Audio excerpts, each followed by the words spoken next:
How Yeah, has this semester been for you guys over at Tech? it's been good. I think definitely different just being all online, but definitely still good too. Like I feel like they've been really like cautious too, which has been nice. Just like I don't know, they've been cautious with a lot of stuff, but I feel like the classes online have been different, which I'm sure everybody is experiencing that too, like kind of across the country. But it's been just like a weird adjustment, kind of, I feel like, for a lot of people, for sure. And for me too.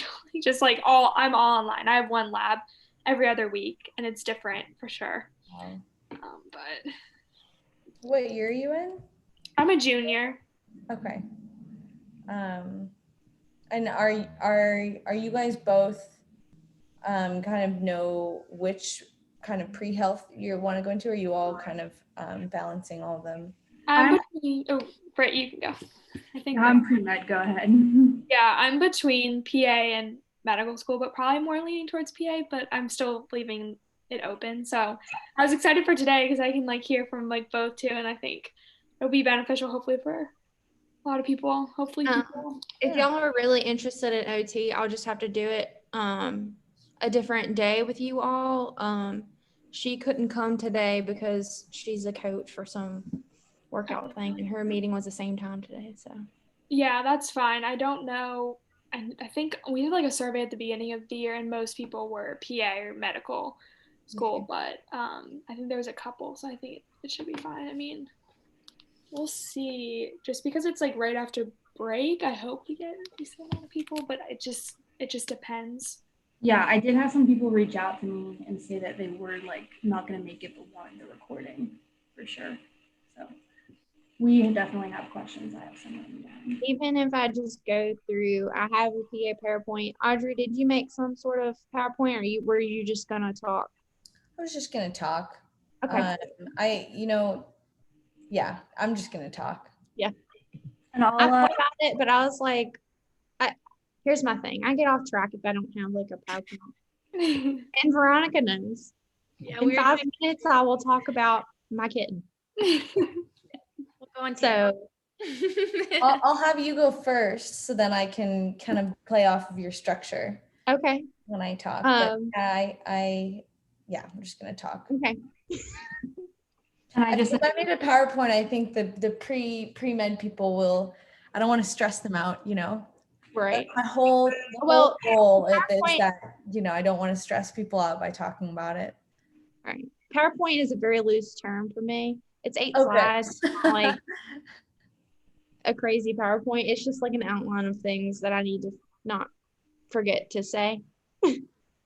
And then I told Veronica I was going to let her cover a clinical rotation since her sister has been already balancing that kind of. She got her first one. Like her What first she get real first? one. Her first real one. What is it? Tennessee. In what specialty? I actually don't know. All she told me was Tennessee because she has to go down there, but That's fine. I actually don't know what specialty it is, but I think it's fine. yeah, I mean it's different with COVID because so my twin sister, she's a year ahead of me, so she's in the class above us. That's why I know like a lot more about the second year stuff than the first year or the third years and all that. But yeah, so it's different with COVID because they have to quarantine before and after their rotations, like when they move locations. And so they have to quarantine. She has to quarantine, like she doesn't have to quarantine when she gets there because she'll have already quarantined because they're forcing everybody to quarantine 2 weeks before they start. And then, but when she comes back, she'll have to quarantine for her next one. So you have to like that instead of just like testing? no, just they don't have to do testing. They just have to quarantine. Okay, so they use yeah, and it like depends on each place. So like Tennessee might say you only have to do a week, whereas Carilion it's 2 weeks, and yeah, it's really weird. But that'll all be fixed for us, hopefully. So Right. yeah. I'll tell you what, I think I'm gonna rename myself with my name and whatever. So maybe PA first year. And Audrey, if you want to rename yourself too.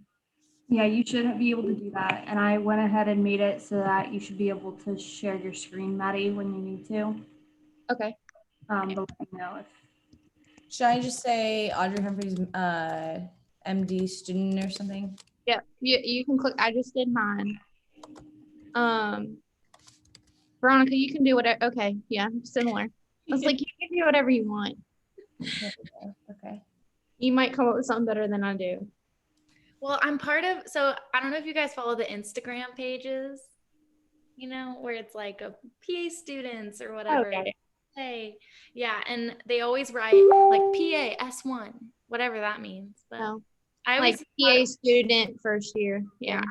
yeah, I think it's first year. Yeah.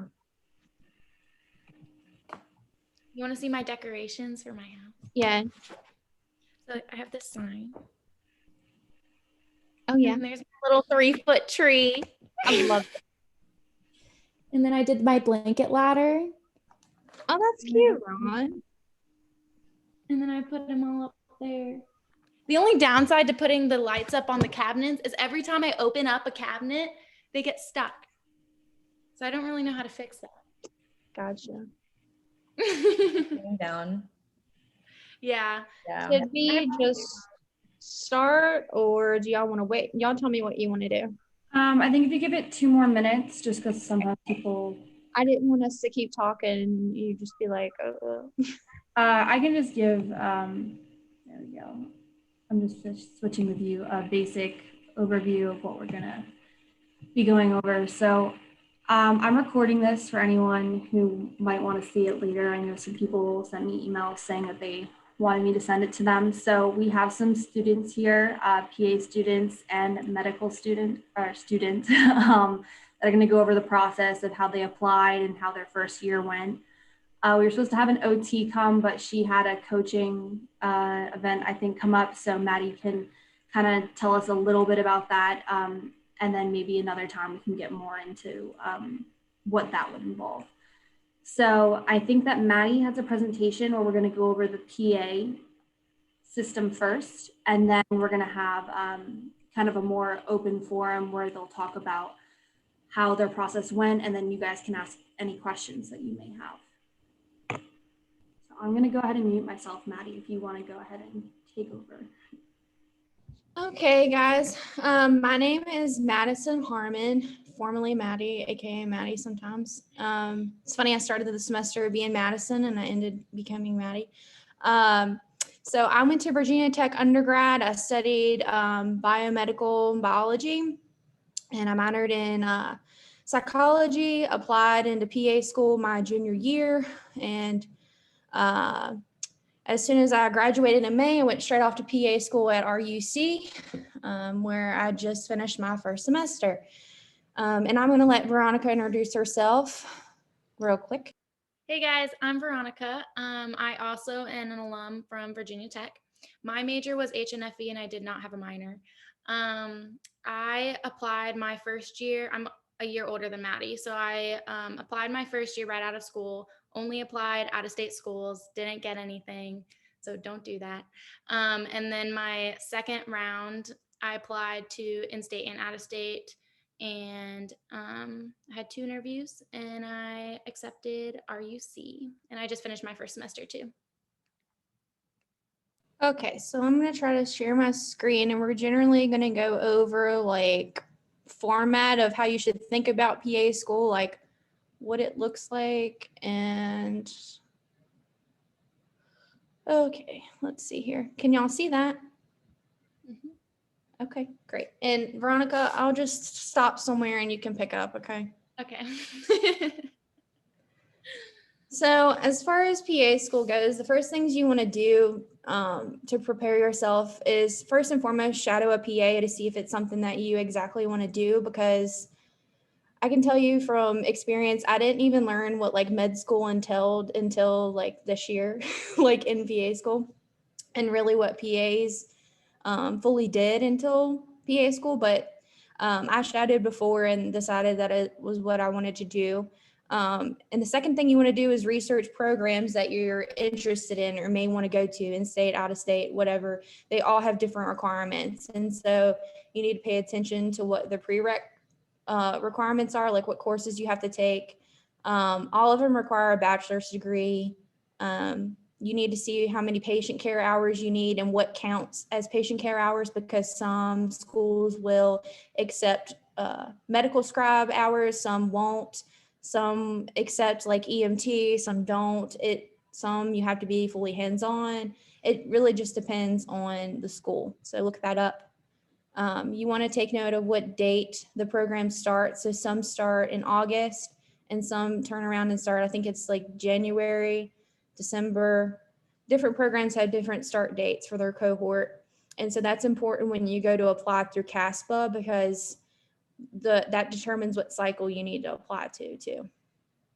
So, and then you want to look at the school's PANCE pass rate. That is the certification exam that you have to take in order to be a certified PA, because different schools have different pass rates, and that'll tell you how the school prepares their students for the PANCE. And you want to check into what kind of PANCE prep they do with their students, because different schools do different things. I know we take 3 pack rats at RUC, which are little preparation tests that are like the PANCE, just to get a gauge on how you're doing and what areas you're weakest in. Most schools require the GRE. I know this year it looked a little different because of COVID and because of some schools not requiring it because of the unavailability of you to go in person and take it. So make sure you know what the requirement is for that. I had to take it. I'm sure Veronica did too. But different scores have different requirement of what their percentile score they're looking for is. So take note of that. And then you need to look at what clinical rotations that program does, like what specialties their clinical rotations are in, and also to know if that program provides the clinical rotations for you, like the sites and has everything pre-planned, or if you have to do that yourself, because some programs leave it up to you. They tell you like how many hours you're supposed to have and what you need, and then it's all up to you to figure that out and to find your preceptor. But for us at RUC, we have an administrative person that does all that for us. So they just tell us where we're going and we show up. So it really just depends on the program. And like I said, a bachelor's degree is required. So then after you do all of those fun things and you decide where you want to go, you apply. So you need to, in order to apply, you have to prepare a personal statement, which is like this very short, what it seems like when you're writing it, paper, basically explaining why you want to be a PA, and then like some interesting catch hook that gets people to read your paper, and basically explaining you in one little slice of paper. And it's supposed to help you get in. It's So right. I had such a hard time writing my personal statement because nobody gives you any guidance on it. So they're just like, give me your personal statement. And I didn't even know what a personal statement was. And it's literally, so just for you guys to know, it's one page, like about one page about why you want to be a PA. And so you just write down like your story. How long was yours? I can't remember if mine was 1 or 2 pages. Mine was 50. I think it's, what is it? Like so many words, like 1,000 words or something. It's a box and you have to copy and paste it in the box. And if it's over character, it won't let you copy and paste it in the box. Yeah. And you like basically write your story down and like, but here's what the advice I was given, because when I wrote mine probably 6 times before I actually submitted it, and I rewrote it every time. Like I never even tried to like edit it. I just rewrote it because I didn't like it.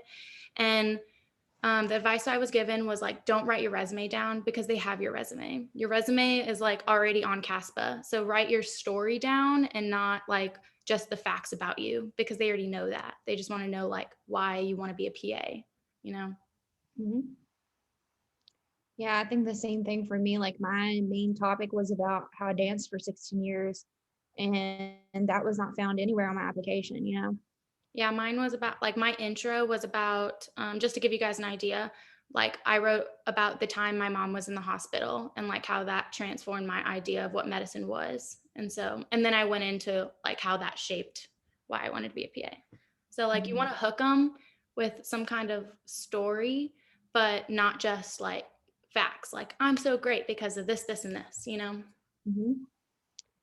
Dr. Kyle at Virginia Tech helped me write mine. I don't know if he's still there, if he's in any kind of option or any office position more still at Virginia Tech, but he had told me like it usually takes people about 10 rewrites to get it to where it's actually like okay. And he said the most he's ever had somebody was like 20 some rewrites. He made them rewrite it like 20 some times. It was like worth it. But yeah, he took me in his office and he told me like about the different personal statements he had read and like just general ideas, and it really did help. But yeah, I kept sending them to me and he was like, rewrite again, rewrite again, rewrite again. And so if you can get yourself into the career development office, the career and professional development office, or the pre-health advising, and just ask them like what you need and just talk to them about it. That's my best advice. And just keep sending it to them. Send it to somebody who majored in English. Send it to somebody who knows how to edit papers, and let your family members read it. Just let as many people read it as possible and make their corrections and tell you what they think, because you don't know who that person is that's going to read the paper. So you need to appeal them more to just one person. And they don't have a lot of time to read it. So. No. Yeah. No, not at all. That's why you have to have a good topic and a good first little paragraph, because if not, they're just going to throw your paper out to the wind and say, nope. So anything else you want to say about personal statement? No, that's it. Sorry. Like interrupt. That's why I did this in this like little bulleted thing, because I elaborate more than just what's on the paper usually, and I know you do too. So it's like I'll just put bullet points. And then letters of recommendation, those come from different people. So RUC, I think, requires one to be from an advisor, one from like a former teacher, one from a PA. So you just get them from different people, but different schools have different requirements. And I think CASPA lets you upload a max of 5 recommendation letters. So you have to ask these different people for these letter of recommendation, and you want to ask somebody who like knows you, or take the time to get to know that professor, get to know that PA, so that they do know you when it's time to write it. So make those decisions wisely about who you choose to do those with. And what you do is you just tell them you want a letter of recommendation. You put the email of the person you want the letter of recommendation come from in CASPA. They'll get like an email link to upload it. And then like there's an option where you can see it or not see it. I've always heard to press the option to not see it. Yeah, do not see it. I know somebody who applied and they clicked that button and they didn't get, like, nobody will accept you if you click that button. So do not click it. Yeah. So you won't see the paper. I clicked don't see, and I didn't see the paper. I don't know what people read about me, but here I am. So just trust the process, send an email, and it'll tell you if somebody's uploaded it or not. So if they haven't uploaded it in the time when you're ready to apply, you need to bug those people and tell them, hey, like, this is the date where I need it in. And make sure you do that when you ask for it. Say, this is my deadline. Do you think I can do it? And always ask them early for them. Always. Don't try to ask a professor during the middle of finals week. I can tell you that. Don't do that. Don't bug them, because they, like, the school cannot give you an interview until all of your requirements are in. And so if your recommendation letters aren't in, they can't, like, and they want to give you an interview, they can't. So you have to like bug them. Don't be afraid to just keep calling them. I kept one of mine, she took forever to write. And so the date came and it still wasn't uploaded, and I kept emailing her. And then I was like, you know what? I just kept emailing her over and over every day. And finally it showed up out of the blue. So I'm telling you what, eventually they'll upload it. So like I said, letters of recommendation, depending on the school that you're applying to, it'll tell you who you need one from. But most schools only like require a max of like 3 recommendation letters. So you'll be able to submit what you need within the 5 that they allow you to do on CASPA usually. And then you enter your grades and your different courses that you took undergrad into CASPA, your ALS or BLS certification, that's adult life support or basic life support if you have it. I think some schools require it, some don't require it because they give it to you, but I know for RUC, I think we had to have one when we applied. I didn't have one when we applied, but Okay. I know that you have to have one before you start. Okay. Yeah. So I think just make sure what you need when you apply is the big push here. You have to send in your official transcripts. So that gets a little hairy when you finish your last semester and you apply straight in like I did, because you're waiting on your grades to be posted to submit your application and all that fun stuff. Your GRE scores go up on CASPA. Your service hours or clinical hours that you did are uploaded on CASPA. And this is like really weird how they do it, because I thought you just entered a number and it like took that number. It asks you for like the number of hours per week, and then it calculates like an average number. Yeah, so you have to average it because mine wasn't always like the same. So you Yeah. just have to guess. Yep. Guess and do your best. That's all I got to say about that. Know how many hours you have. Like my work told me like this is your amount of hours when I applied, and I just divided it by how many weeks and then got it that way and put it in. But it was a shock to me when I looked at that first from CASPA. And then you upload leadership experiences, like if you've been like a president of an organization or like had membership in different clubs and stuff like that. It's pretty like the basic thing, like when you applied to undergrad, how you had to put all the stuff, like even on a resume about things that you have done in the past or things that make you stand out from other people. And then some requirements are like school specific. I know when I applied to like JMU in Lynchburg, there was like a separate little section I had to fill out because their application included something that generally isn't in other schools. And so when you get to the last couple pages of your application, when you're filling it out through CASPA, it'll pop up and say, okay, JMU requires this, and you have to like fill that section out. Or like Lynchburg requires this, and you have to fill that section out. So some things are school specific, and it'll ask you for that in your application. Some will ask like for another little written thing of like 500 words about why you want to go to that school or how you fit into that application, or fit into the school in the application. And another thing that's important, once you submit, you're not fully done. I thought I was done like as soon as I submitted CASPA, but then like I got an email later to fill out a secondary application for some schools. So be on the lookout for that. They will do that again. And most of the time it does include another written statement thing that asks, like for mine for Lynchburg, asks like how I align with Lynchburg's missions and values. And that was what my paper had to be written on. I can't even remember what Shenandoah's was, but I had to write one for them too. But it just asks you like some other prompt to write about usually, and has another little separate application on top of what CASPA already asked you. So when you submit CASPA applications, you're not fully done with applying to be a school. Just be aware.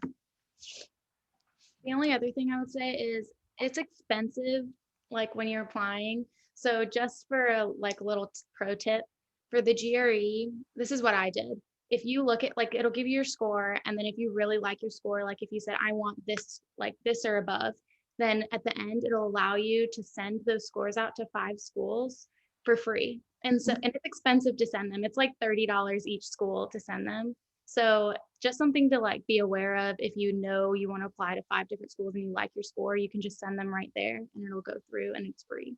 So pro tip. That was a good tip.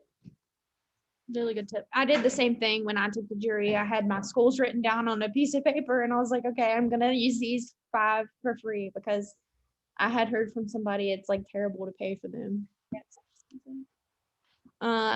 So then next step, after you do the application, they call you and they say, hey, we want to meet you. And you go in for your interviews. So you want to look professional. I wore slacks and a button-up shirt. I'm sure Veronica, you wore something similar. Like everybody wears a blazer, but Yeah, I didn't care. Like I didn't go out and buy a new blazer. I just like borrowed something from somebody. They don't care that much. Like they just want to know that you look professional, but it doesn't actually matter if you're the best dressed, you know? Just don't look like you rolled out of bed and showed up to your interview. Also, And funny story I was going to say real quick. When Go ahead. so when they call you, they'll call you for an interview slot because they want to schedule it while you're on the phone. Mhm. And they called me and I was freaking out because I got an interview, and then I was like, oh my gosh, be cool, Veronica, be cool, because I'm going to say something dumb. And then I was like fumbling over my words. Just don't worry, because that doesn't actually matter. The person on the phone has nothing to do with you getting into school. So just to be aware, it's okay. Yeah. Yeah, for sure. Mm-hmm. And I think one girl like showed up in a skirt too. I don't know how that panned out, but I thought that was like I had never seen that interview. I've always seen girls wear uh slacks, what are they called? Dress pants. I had never seen anybody showed up like a skirt. Now I did see one girl showed up in like this dress. Um but yeah, and when before I applied, I remember Amanda, she's a third year at Radford. She had texted me and she said, when you go to an interview, wear your hair down. I know it sounds crazy, but like, wear your hair down. And I was like, okay. And she was like, what color, like, blazer, what color suit are you planning on wearing? And I was like, black. And she was like, nope, wear something different, stand out. And I was like, okay. You want them to remember you. Yeah. Yeah. I wore pink pumps. Everybody told me not to for one of my interviews. Everybody was like, don't do that. And I did it anyway. But, I ended up wearing navy slacks, I think, and a polka dotted shirt of some sort and a blazer. don't A wear. gray blazer. Yeah, I wore a gray blazer. Yeah. Mhm. So yeah, just think to stand out. You don't want to wear what everybody else is gonna wear. And this is another thing too on interview day. I didn't put this in here. Didn't really think about it. Chat with the students that are there. And like don't be afraid to like talk to them. Don't be afraid to talk to other applicants that are there interviewing. Like don't be like Silent Sally over here on the couch not saying a word to anyone.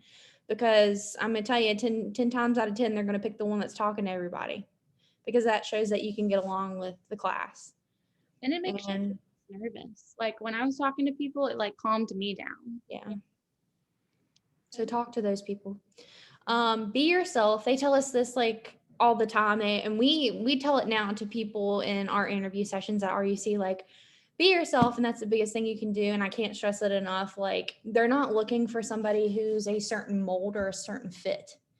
They're looking for like what meshes well, like what person stands out, what person is going to make a good PA, not necessarily like fitting a cookie cutter mold of this, that, or the other. Because I can tell you, our class is so diverse. I would have never expected the people in my class to be in my class, and we all fit so well together, and we are able to communicate so well together.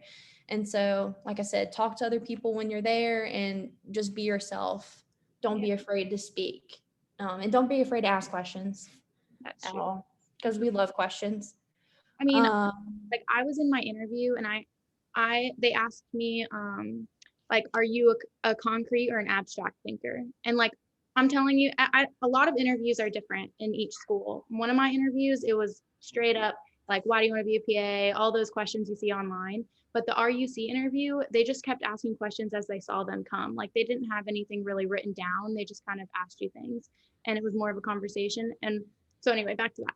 They asked me, are you a concrete or an abstract thinker? And I didn't even know like what they meant by concrete thinker. So I was like, can you please tell me what you mean by concrete thinker? And I mean, I still got in. Like they didn't care that I didn't know what concrete meant. Like they just wanted to know what my response to it was. And they don't care that like you're asking questions, because I mean, it's a fair question. If you don't know something, don't just pretend like you know it, you know?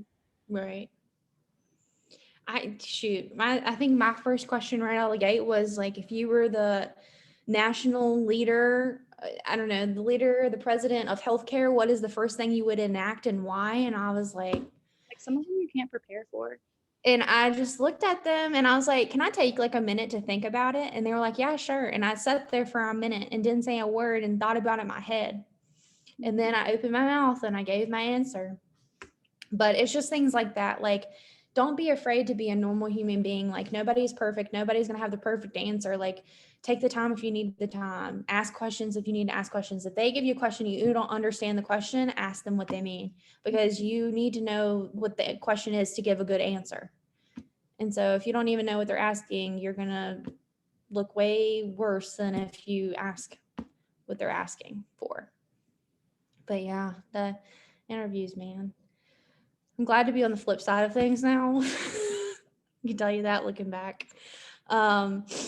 Practice interviewing with your family or friends. Like sit at the dinner table and have them ask you a random question. It doesn't even really have to be like PA geared. It can just be like, what personality trait best describes you? Or like,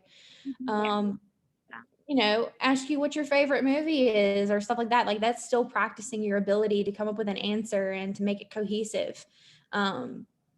And just do things like that. And if you have somebody like when you're shadowing a PA, you can ask them to ask you questions, or like I don't know, mock interview night with your friends. Just the more that you are prepared to receive a question and answer it, the better you're going to do, and the more prepared you're going to be. You're never going to be 100% prepared for your interview, no matter how many times you practice and think that everything's going to be perfect. If you sit down for like years and write down perfect answers to every question you can find, you're still not gonna be prepared for your interview. I tell you that. Just go into it with an open mind. There's no way to be 100% prepared for it, and just like do your best. Be yourself. But one question I would know for a fact, they always ask it, is why you want to be a PA. Like, I know you guys know that, but my interviewer walked in and he was like, he didn't like, I tell this story because it is so intimidating. So he walks in, I was sitting down because he was late. And I like stood up because I was like, I'm Veronica, nice to meet you. And then he was like, okay. As he's sitting down, he's like, I know you like care about people. I know you want to save the world, but tell me, why do you want to be a PA? Because you can do that in any field. And I was like, what? Okay, well, let me tell you. And so I like, but just have that one down pat, because that one is always going to come up every single time. Yeah, that's what mine said too. He was like, I know you care about people and stuff. And he was like, but like, why do you specifically want to be a PA? Like not a doctor, not an OT, not a PT. Like, why do you want to do PA? Like, what is it about PA?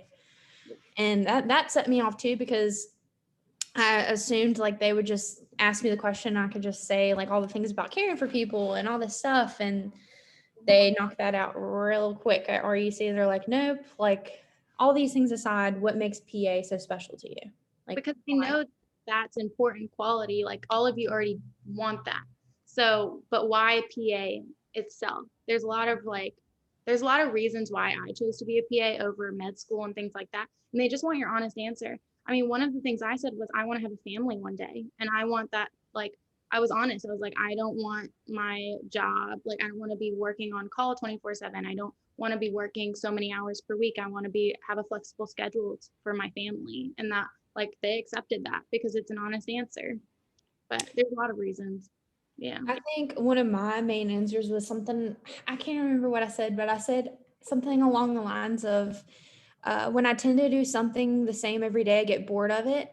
And so one of the main draws for me for PA was being able to change my specialty whenever I chose to. It was a very flexible job that I could change specialties if I did get bored or got tired of it, or felt like I made the wrong decision of what I thought I wanted to do.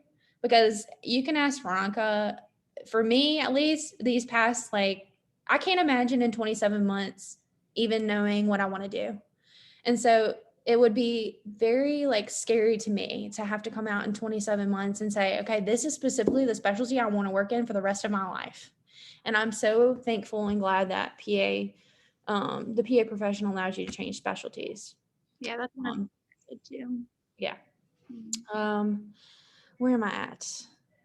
So before your interview, you need to research the programs that you're going to interview at to get a general idea, like their mission statement, what their program looks like, their requirements, things like that, what their clinical rotations like, what classes they take in their didactic year, because some programs will ask you those questions in our interview to see if you like want to go there, because they'll know if you want to go there because you've researched it and you know about their programs. So some do ask you questions like that. I don't think RUC did when we interviewed, at least when I interviewed. I don't think they asked me anything specifically about their program. They did ask me what I would bring to their program as a member.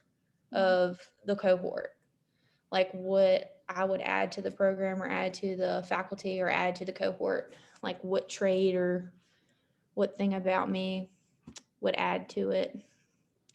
And I can't even remember what I said, to tell you the truth. And then this last bullet point is like the most important thing on here, I'd say. The earlier that you apply through CASPA, the more likely you're going to have an earlier interview. And that's important because spaces fill up as they come. Like, it's a rolling admission. If you don't know what that means, it means as soon as somebody sends the application through, they decide to interview, that first set of interviews, whoever they want to take, they're going to take. And the numbers just go down. The number of spots that are available go down as they go through interviews. And so the earlier that you apply, the more likely you are to get in somewhere. So apply as early as you can, but don't rush yourself in to the point where you don't have everything that you need. So find that balance between submitting in a good time period and having everything on your application that you have to have. I think I submitted in June. I want to say the first week in June is when I submitted my CASPA application, and all of my interviews were on the first interview date for all the schools. I was in a weird situation because I needed to finish all my prereqs for some schools. So I couldn't submit until like September 1st. And so I didn't get an interview to RUC until November. And I got waitlisted because they only had a handful of slots left. I ended up getting in, but like, it's okay. Like if you're interviewing that late, like you're probably going to be waitlisted. Now I did interview the other school I interviewed at. They had a weird way of doing, every school is different. So like their way of doing it was kind of different. They gave you an interview, but at each interview, they only accepted 5%. And then they like waitlisted like 80% or something and denied whatever. And so they did that for each interview slot. RUC doesn't like to do that because if they like somebody, they want to be able to accept them. So every school's different, but I think for the most part, they're rolling. Yeah. I can't remember what I was going to say. I had heard, I think Dr. Kyle was the one that told me like June was like a very good time period to like submit. But of course, that's going to change if you want to apply to the January, December start programs, because your application cycle will be a different flip on the flip side of things. You'll apply during the time period when I was still thinking about applying, but you need to look at first and foremost, that's why this PowerPoint's in this order, because this is the order you need to go about like PA school in general, thinking about PA school and all this kind of things. It's a very specific order, and you can't get to the interview if you don't even know if PA is what you want to do. So you got to figure it out in these exact steps in order to be sure that this is really what you want to do and to get this done. But yeah, for me and Veronica, we both were in very different situations when we applied to PA school, and our stories are very different. And there's a lot of different stories in our class. Some people were in like a completely different career before they did PA school. So don't what I would say is don't rush into PA if it's not 100% what you want to do, because they're going to figure it out on your interview day if you really don't want to do it, or they're going to figure it out in your personal statement, because it really comes through when it's not what you want to do. I can tell you that. All right, Veronica, I'll let you take it from here. Okay, let's see. Okay, so every program has a different way of doing their interview. I'll just talk about RUC's first, and then I'll talk about the other one that I went to.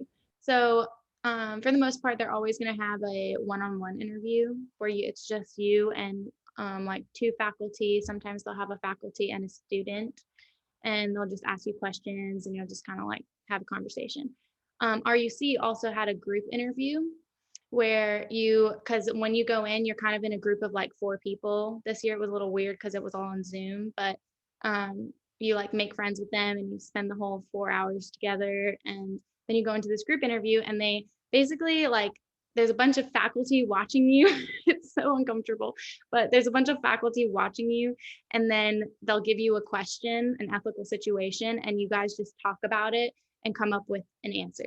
So my advice for that is to don't be the person that always like overpowers the conversation, because they don't like that, because that shows that like you can't work as a group, because you have to remember, like, as a PA, your job is to work with other people. Like, teamwork is a big thing.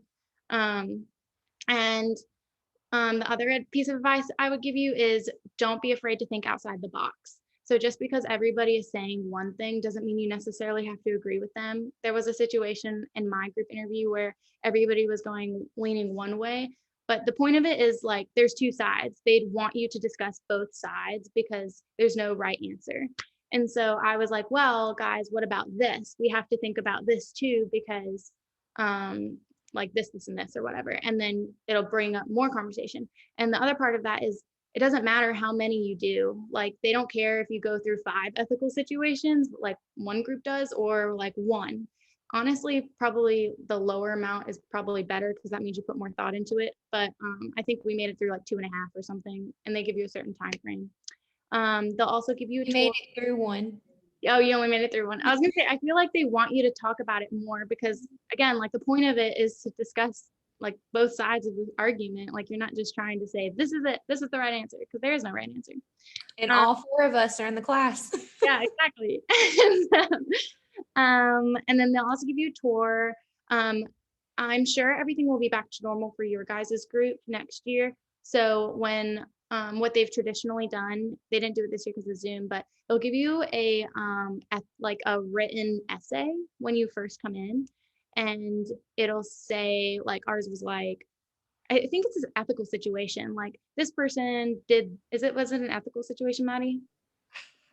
It was something along the line. It was like mine was like somebody stealing something. Yeah, or something. And it was like, it was like something like the guy was like hungry or homeless or something, and he stole something. And it was like, it's like one of those ones where it's like, this person has like, and my dad had this question too, and he's a pharmacist. He was like, you have an old lady that comes into the store and she takes $10 out of the cash register. She's been working with you for 40 years.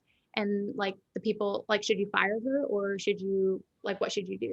And so there's no right answer, but they just want to see that you are thinking about both sides of the story. Mm-hmm. And so, and I mean, some schools are looking for some things, and some schools are looking for other things. Your job is not to think about what that school wants. Your job is to think about like how you think about it, and like, just be true to yourself, because you're not trying to, like, when you're in an interview, I know you really want to get in, but you don't want to be put in a school that you guys don't have similar values. Like, it's more of like, you should think about it more like you're interviewing that school, not the school's interviewing you. And other than that, like, you have a student with you, a current student, and they'll just kind of like talk to you. And normally there's a break room where at RUC, there was a break room, and there were like cookies and drinks and stuff, and you just talk to students. And I will say, most of the time they're spies, so just talk to them. That's about it for the interview, I think. You're gonna have to remind me to click if I don't click, because I keep forgetting this. Okay, so didactic year. This is the fun year. So didactic year is basically what worries everybody, because it's the hard year. Like, you're learning a bunch of information and you're just one small person. And so it feels very overwhelming. I mean, Maddie and I we've only been through 1 semester, but we went through 5 systems. So just imagine like trying to think of like learn all this information about 5 different systems. So we reviewed all of cell biology in 1 day for 3 hours.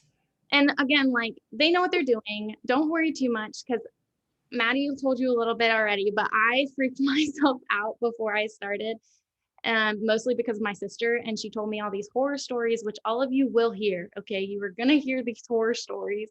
And I was so nervous, because I thought I went into school thinking I was barely gonna pass and I was gonna study all the time. And that's what Maddie thought too.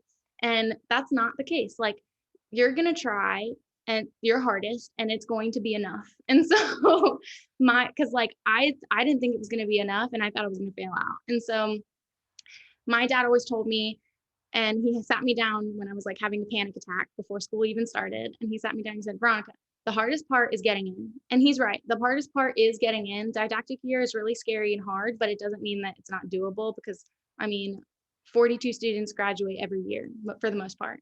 There's always a couple that every couple years that drop out for different reasons. Like the person that dropped out of our school was in his 50s, and we think it was more personal related more than academically related. So just because somebody leaves, it doesn't mean that like you're going to fail too. And you can't compare yourself to other people, which I struggle with. But basically I think looking back, it was a lot easier than I expected. Yes, I agree. I think it was a lot easier than I expected. Yeah.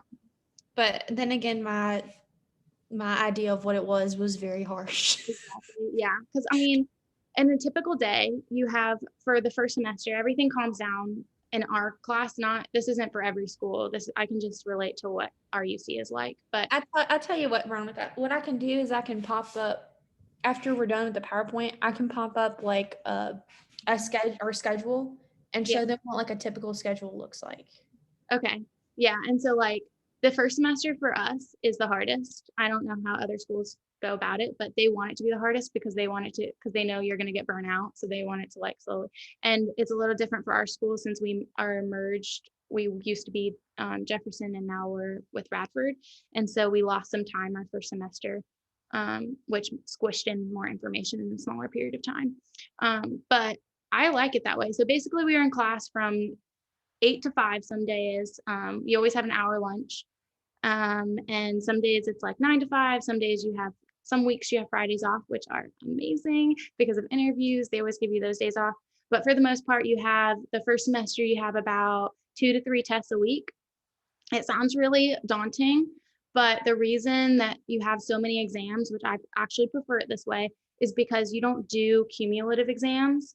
You do and all right, minus Clin Med, that doesn't count. But every other class, it's basically 2 to 3 PowerPoints per exam, where instead of like 10, I don't know how med school does it, but like they'll typically have more information, but fewer exams.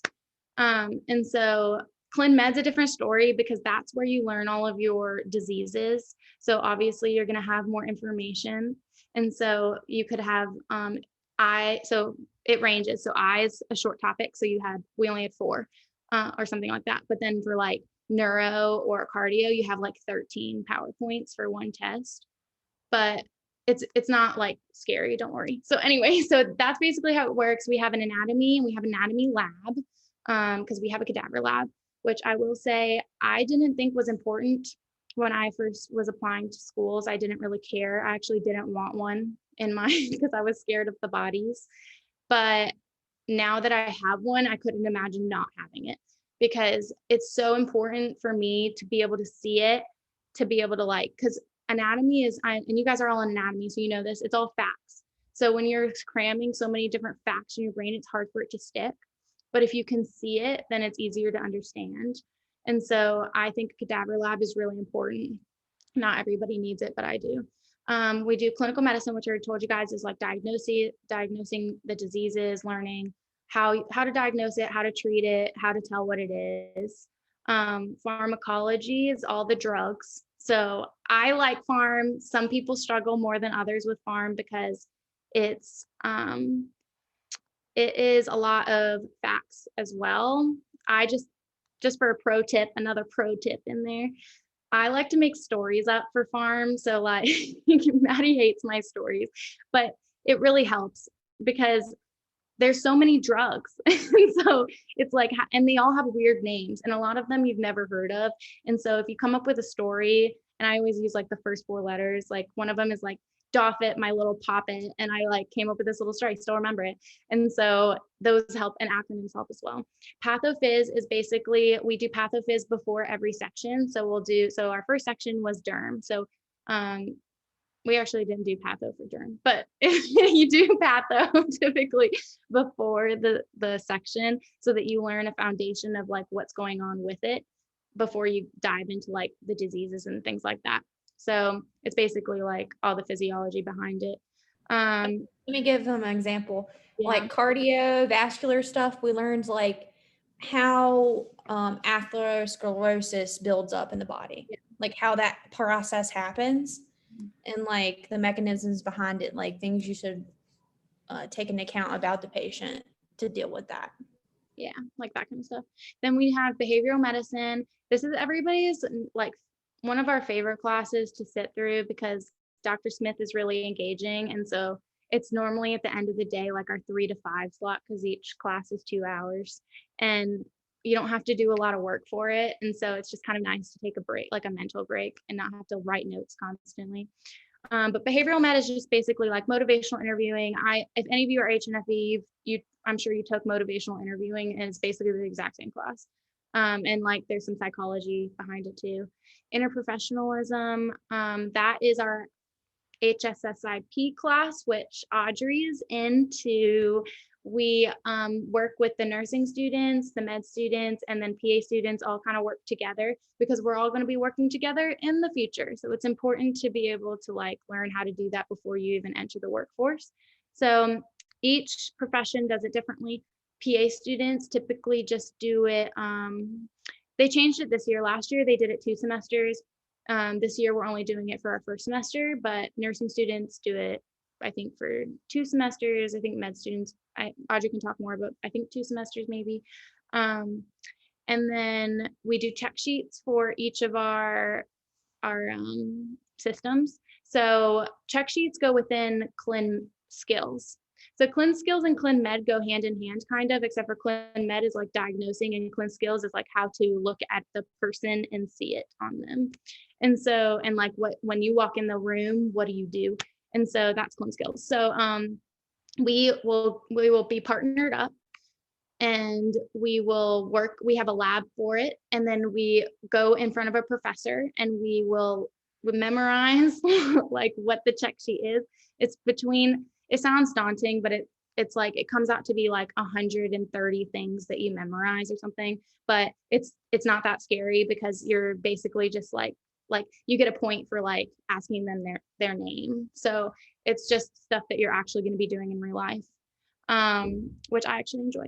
And then cadaver lab, not every school has a cadaver lab. Pack rats, Maddie already talked about a little bit. Those are kind of our pre-PANCE exams. They don't count for a grade, but they give them to us just to see where we are, like, which is really, so I tell this to the interviewees, it's important to ask, I mean, don't ask it because it kind of sounds rude, but try to like get an idea for what each school, how they teach, because our school is really, they pride themselves on how they don't teach to the pants, because PA school, like being a PA isn't about passing the pants, it's about diagnosing patients. So they teach us to like how to treat patients and what we will do in real life, and that will let us pass the pants. But they don't teach to the pants specifically. Like some schools will, they will tell you that they teach to the pants, and you don't really want that because real life isn't the pants. Like you're not like the pants, that's like that's what we have to take to be a PA. That is the classic presentation, which only happens 20% of the time. So you don't want to be taught only that because that's not real life. So that's why our professors leave and tell us, and they're telling like going over stuff, they'll be like, well, if you see this question on the pants, you're going to pick this answer, but ideally in real life, this is what really happens. So, and that stuff's important to know because very rarely you'll have a unicorn, but a lot of times it's just a horse. And so you have to be aware that like real life and the pants aren't necessarily the same thing. So anyway, you can click go ahead. That's didactic here. So then we have our rotations. That's our second year. So our program, most programs I think are only 2 years. Our program is 2 years and 3 months.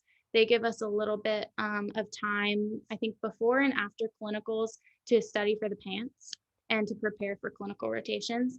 So our rotations, we basically have, so everybody has to go through like internal med, primary care, orthopedics, ED, peds, women's health, all that stuff. But then you get to pick 2 electives for yourself. So the way rotations work, from what I have heard, I have not gone through them, but they, you work with Dr. Gardner who sets them up, and she will tell you like your schedule. You tell her what you prefer, but you don't get ranked on it, because unlike med school, like our PA school isn't competitive within like our like it's not competitive within student to student, it's just competitive like for yourself. So we aren't ranked against each other, we're just where we are. And so your rotations, like if you have a better score than somebody, you're not going to get a better rotation. So you can set up your own rotations if you want to. The way it works is if you are placed by RUC out of I think it's like 100-mile radius or something, then they will find you housing. So, but if you set your own rotation up with the out of 100-mile radius, you have to find yourself housing, because that's not on them. That's important to note, because some schools, and I would ask on your interviews, they make them find their own housing no matter what. And so that's really unfortunate if they set you up a rotation that's 3 hours away and you have to pay extra money to find yourself housing to live. And that can add up. It's really expensive. So there's a few cool rotations that RUC offers. They have one in Tennessee. My sister is going on that one. They have housing for us in, I think it's like an apartment style, maybe dorms. There's one in North Carolina. They set you up in a bed and breakfast Monday through Friday, and then you have to come back on the weekends unless you want to pay to stay there. They have international rotations. Those are not going on right now because of COVID, but they do have them. And I think they're in like Haiti. I don't know exactly where they are. What? Nepal. Yeah, Nepal maybe. They're in some cool places. I've heard mixed reviews about them. I heard it's like a great experience, but they might not let you do as much because it's a different country and there's different rules. And then there is a rotation they're working on in Alaska, where I think that one's 2 months, because typically I think these are 4 weeks or 6 weeks, something like that. 4 weeks. Okay. I think 4 weeks. So that one's 2 months. And that one I heard is really cool because you are basically in the boonies and you have to like helicopter places. So you could see some really cool stuff, and you could also potentially like be doing a lot of cool stuff because there's only one person there with you. I think our 2 electives are 6 weeks and everything else is 4. And everything is 4 weeks. Mm-hmm. And that's about it for rotations, I think. And I think there's exams after each rotation that you have to take. Okay, so after you graduate, you take the PANCE. And then once you pass the PANCE, you're a PA. And you can retake it if you fail, so it's okay. Not a lot of people have to, but if you had to, it was okay. So there's a few other things that in our school you will learn about in a class. It's called seminar. But a lot of schools don't tell you this, so it's important to know. You can do fellowships after school if you want to. What are those, like 6 months to a year? And basically you just kind of, it's like extra rotation-y type things. And they're mostly rare. Not a lot of places have them. It's pretty much fighting death for them. Huh? Yeah. And a lot of people don't do them because when you start your job, for the most part, they're going to have you do that anyway. Because like, I know I was in derm, so my hours came from a dermatology clinic and I was a scribe/MA. And I know for a fact that they do that. Like they'll have the PA shadow for 6 months before they even let them go on their own anyway. So you don't really need a fellowship that often. The CAQs, those are only in specific specialties. So like ED has it. I can't even remember. We learned this in class, but I can't remember. Surgeries. Those Peds, I think. Peds has it. Those are important if you want to kind of make yourself look better. So those just are kind of like if I had to choose between 2 PAs or an NP and a PA, who would I choose? And the CAQ will like lift you up a little bit. And they're also important if you just want some more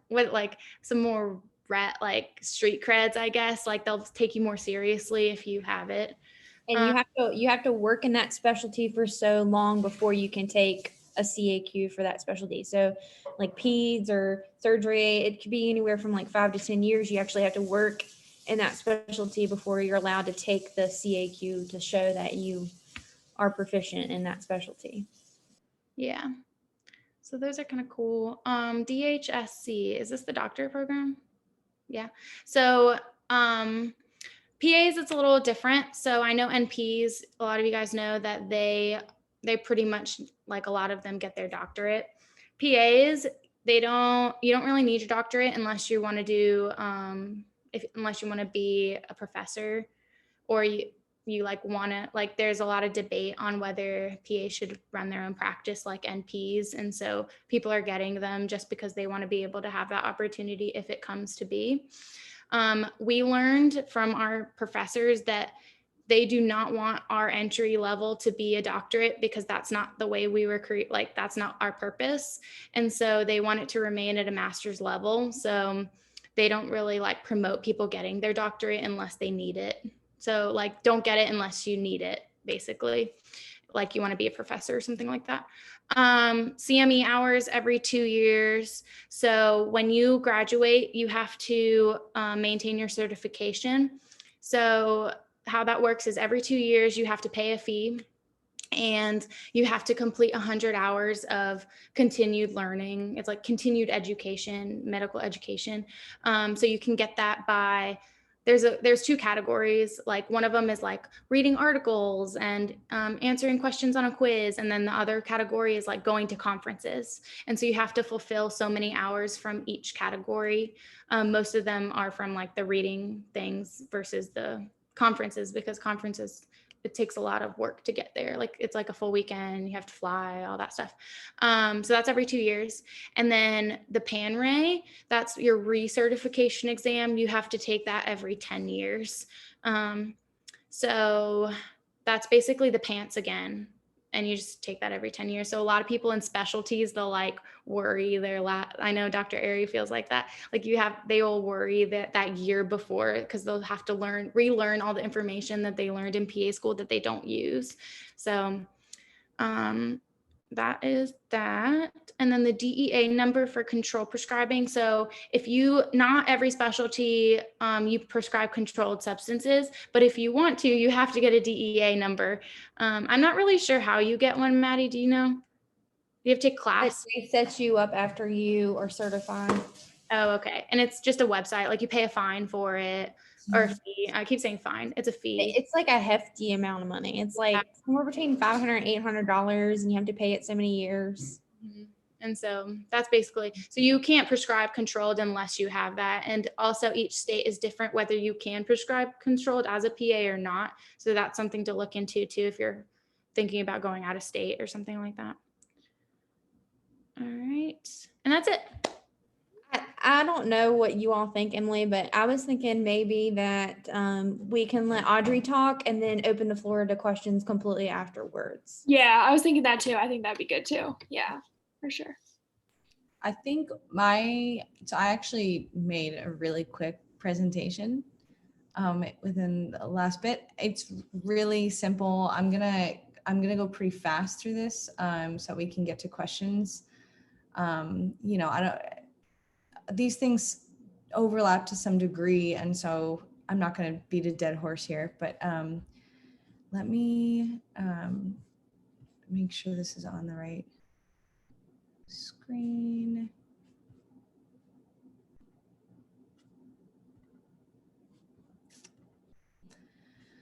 Okay, can you guys see my screen here? Okay. Really apologize. I made this in like 10 minutes. So, I was just going to talk because, I don't want to stress people out, because I know deciding, should I try and get an MD? There's so many different options. First things first, it's definitely possible. And I hope by the end of me talking about this and this panel that you guys feel that way. Not just because we need more physicians, but it is possible. And it kind of tells my story. I'm going to introduce myself. I am originally from California. I I went to UC Santa Barbara and I graduated there from 2016. So they call me the non-traditional student because I'm now first year. So I worked for 4 years in between undergrad and medical school. I did not get a master's or anything. I worked, and I'll kind of go into why I think that was just, I would have done it no other way. I actually graduated from UCSB with a biology degree, and although I had taken all of the prereqs because I wanted to keep all my options open, I actually graduated with telling myself I'm not going to medical school. I don't want to. I don't think it's worth it. And it wasn't until about a year and a half after I graduated that I found myself in a job where I was working at a cancer center and enrolling patients onto clinical trials, first in metastatic melanoma and then head and neck cancers, that I decided, I want to conduct research. And to do so, I need to get a medical degree. I need to get a doctorate of medicine. And I fell in love with it. So, everyone has a different path. If you are questioning whether you should take a year off, I say do it. There's no rush at all. There's nothing wrong with not, but it's really expensive to go to medical school. And so applying, making the most of your money and just applying one time and getting in is in my opinion, worth it.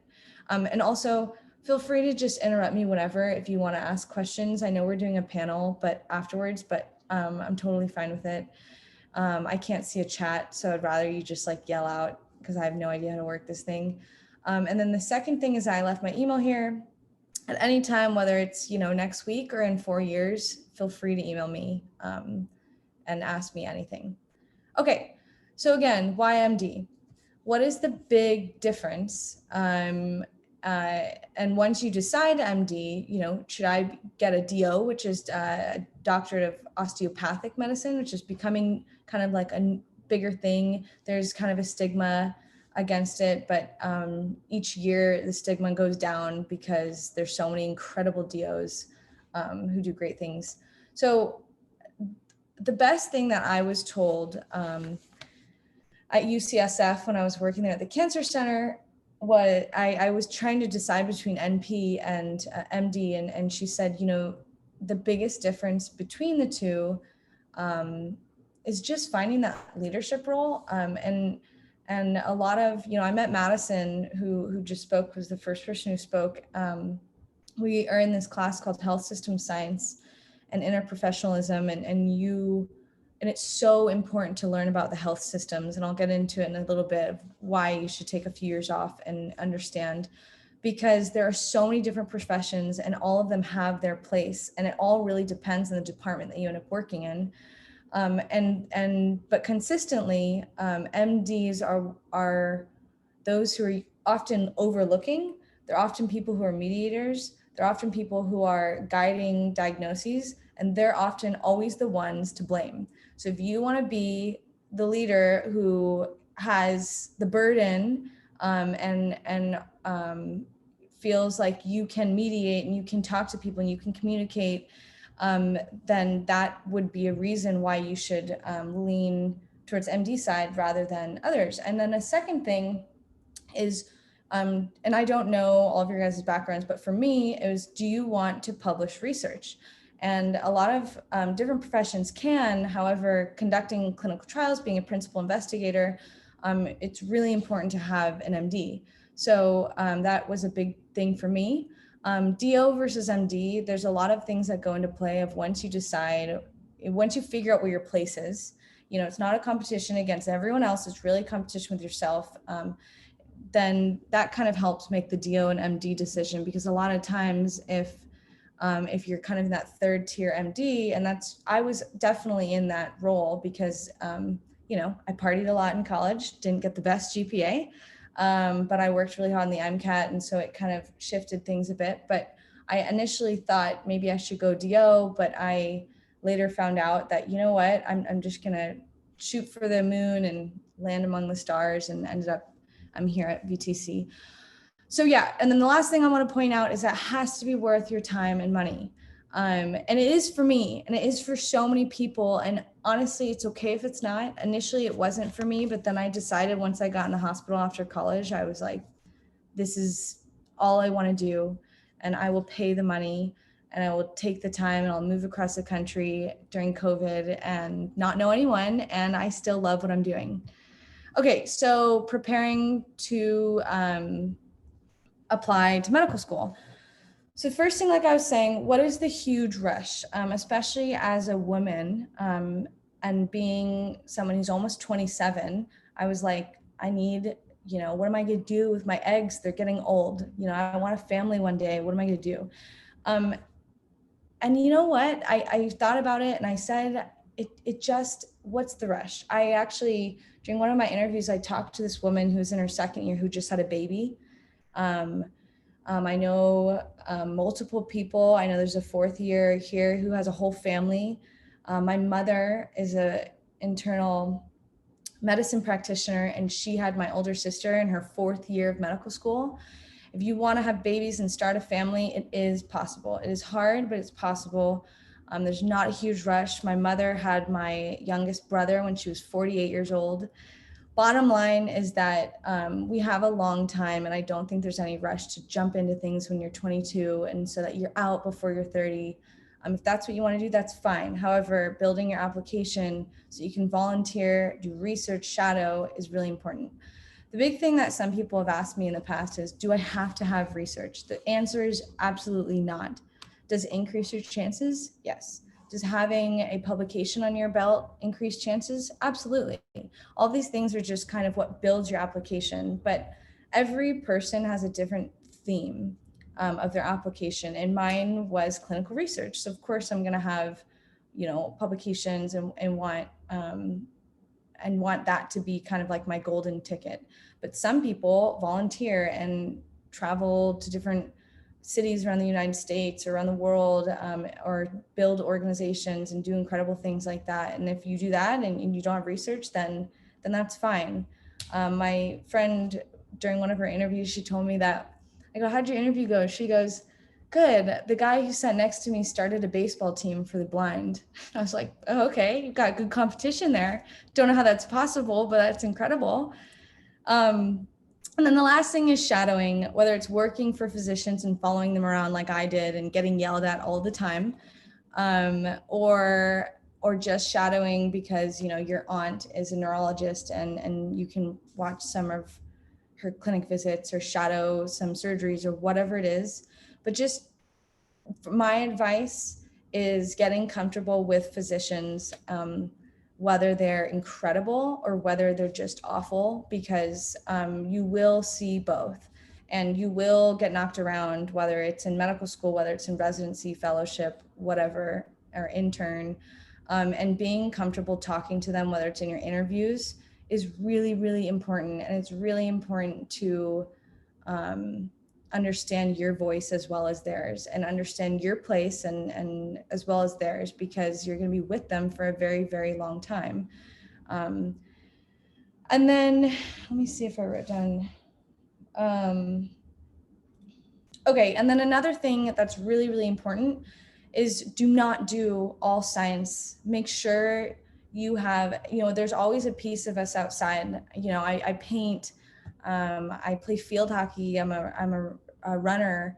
I have a huge family. Do things that represent yourself. People don't want to just read, I was a scribe for 3 years and, volunteered in a hospital. And then that's it. It's like, okay, well, great. So is everyone else. But add parts of yourself. They want to know that you're on a soccer team. They want to know that you have an 8-year-old brother. So I'll kind of get into how that'll play in the application, but it's so important. Like, they want to know that you're an English major. We have an English major. We have someone who was a vet for years. We have someone who worked at a shipping container company for 7 years before he decided he wanted to become a physician. I met a pilot. There was a guy who was like in the military and then worked for a congressman in health policy for like 3 years before he decided medicine. So, and then I also know a girl who got her CPA and she's an accountant, and then called me up and said, hey, I decided I want to go to medical school. Can we get coffee? So there, you can turn your life around, and the more years that you want to take off and have a great time, the better. Okay, so now you've decided you want to go to medical school, that you want to become a doctor, that you want to go through with it because you absolutely love medicine. So the number one thing to do is get over the hill, and that is the MCAT. After that, it's all downhill. The applications, you can deal with it. You can deal with the MCAT. Then you'll be fine. You know, I'm not going to brush over it and say, you know, the MCAT's not that bad. You know, it's a breeze. No, it was really, really hard to take the time off and dedicate myself. And it's expensive to get all of the different materials you need. If you're like me and wanted stuff that was new rather than like the stuff people were giving me from like 2003. So I don't know how much the pre-medians out there know, but in 2015, they switched the organization of the MCAT. So it went from like the really old timey traditional way of just having like chemistry, physics, and biology to incorporating all of that, but incorporating psychology and sociology and I think just like behavioral medicine. Oh yeah, and then the last part also had like a written section for critical analysis, so that stayed. But they added in a couple things that is more applicable to medicine in general, because you know it doesn't matter that much to have so much physics. They took some of the physics out. It doesn't matter as much to have all this organic chemistry, so they took a chunk out. For some people they like that, for some people they don't, but make sure that you get books that represent current MCAT, because every year they will add in questions that are test questions that actually don't apply to your score, but they analyze them to see if they fit into the curve, and then they'll put them in the next year. So it's constantly changing. Right. So number one, don't believe Student Doctor Network. It's this weird blog online. There's all these weird people that like post things on YouTube and whatever. And you know, they're either fake or they're just these weird people that don't have lives and talk about how they got the 100th percentile. You know, that's great for them, but this is not a competition with anyone. It's a competition with yourself. And I don't want people to think they have to get that 95 percentile to get into medical school. No, I know people who got into the 70th percentile and did just fine. For me, I think it's really critical to at least get into the 80th percentile for you to be competitive. But the number one thing to know is just take out the time and dedicate yourself, and it'll be easy over with in 4 months, and then you'll never have to think about it again. It'll be like this black hole. So I don't know, everyone's different. I decided I wanted to go to medical school much later, and so I quit my job and actually studied for it as a full-time job for a few months until they asked for me back. So I know that there are some people who take off summers. I do not recommend taking it during school or while you're having a full-time job. And I know that's not possible for everyone, but I'm a big believer in like being kind to yourself and not pushing yourself so far that, you know, you don't want to do what you're meant to do. So yeah, and if you want to talk to me on the side about things, I know deciding whether you want to go through with the MCAT can become pretty like emotional because it's a lot. So I put some of the top prep courses that I thought were the best. This is kind of the order of how I see them. Maybe Kaplan should be lower, but I really liked Princeton. I took a half online, half in-person prep course because I had been out of college for so long. I forgot what physics was. So it really helped me. So yeah, I told you guys, when should you retake? If you get below a 75th percentile, I would say retake. If you get in the 80th, I'd say you're a competitive applicant, you're good to go. You do not need to be like those crazy people on social blogs to be like in the 100th percentile. If you are, then that is amazing and great for you, but you don't need to. When should you take the MCAT? Some people like to push it right before they apply. I do not recommend that. I think you should space it out. I took mine in September of 2018, and I submitted my applications in June of 2019. So I gave myself, I would say, you know, give yourself a chunk of time. They don't offer them all year. So there's like a few months where they don't offer it. But I do not recommend trying to do your application and take the MCAT at the same time. People do it all the time, but again, being easy on yourself, making sure you buff up your application. Okay, so you've taken the MCAT, your life is so much better, and you party and have a great time and make money after that. So for medical school, they have what's called AMCAS. I think it stands for American Medical College Association, or College Application Service. Every school uses this common app except for these schools, some of the schools in the South, mostly Texas. I know a lot of you guys are from, I don't know where you guys are from, but if you're from the South, the deep South, your chances of getting in the South and the deep South are much, much higher. I came from California. I did not even touch that unless it was two-lane. It was, the chances of getting in were way too low. As for everywhere else in the US, I think it's honestly pretty fair game for like private schools. If it's a public, obviously your chances of out of state go down for most of them.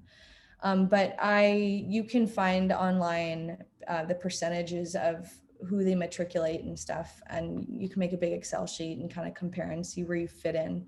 Big thing to keep in mind is that a lot of schools, because the applications numbers are so high, there are computers that will literally weed people out just by your GPA and MCAT. If you don't have that GPA and MCAT that you need, it'll be very difficult. And I hate saying that, but you know, that was one of the best pieces of advice someone gave me is make sure you know your place of which schools you'll fit, because you don't want to waste the money.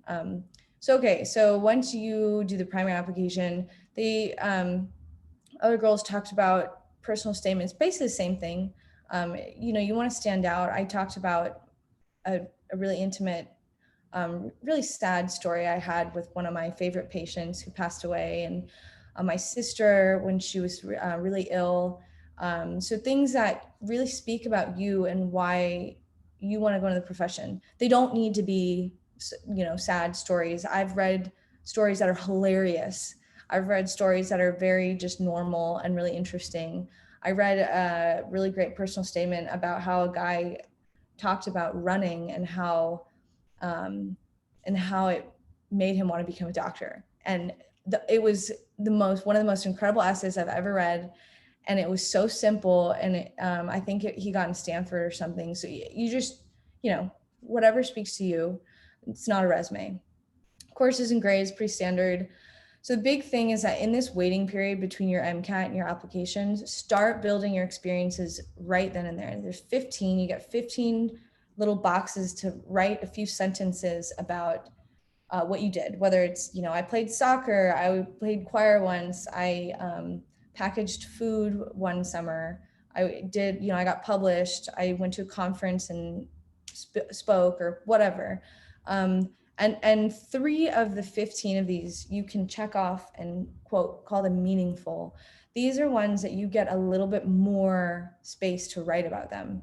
And you have to take it really seriously, because you don't want this to be in your personal statement. You don't want this to be a focus of your other ones. This is something of like, you know, if I talked about my personal statement that I did clinical research with cancer patients, in my meaningful experiences, I talked about how I played field hockey for 8 years and what that meant to me. You know, so it's just something, another spot for you to talk about things. Another thing you want to do is every experience they ask for a phone number, email, and a name of a supervisor of some sort that can vouch for you. I've heard that they never actually call unless they actually question the validity of it. I don't know why they would, but someone told me that like they have gotten a call before, but none of the people on mine got called. Okay, so the next thing is letters of recommendation. If you're a non-traditional student versus a traditional student, each school will have different requirements. So this is something that kind of stands out of that common app And it's really, really important to know what your school wants. And if they want something different than what you have, ask them if you can have an exception. I emailed a bunch of people and said, I don't have your weird, one letter of rec from a physics professor, one from English, one from a chemistry. I think that these letters better speak to me and better represent who I am. And then some schools will say, oh no, I won't give you an exception. Some will. And then you just have that saved in your inbox and you can send it to them after you apply and say, just let you know, I have an exception. I do meet this requirement for your letters of rec. I know the girls talked a little bit about this. I wrote like 3 of my letters of rec because the physicians didn't have the time. So if you have that relationship with people, they say, I don't have the time. I want you to write about how like these attributes of you, can you help me write it? And actually, I think one of them we sat down together and he wrote it and he asked my opinions on things.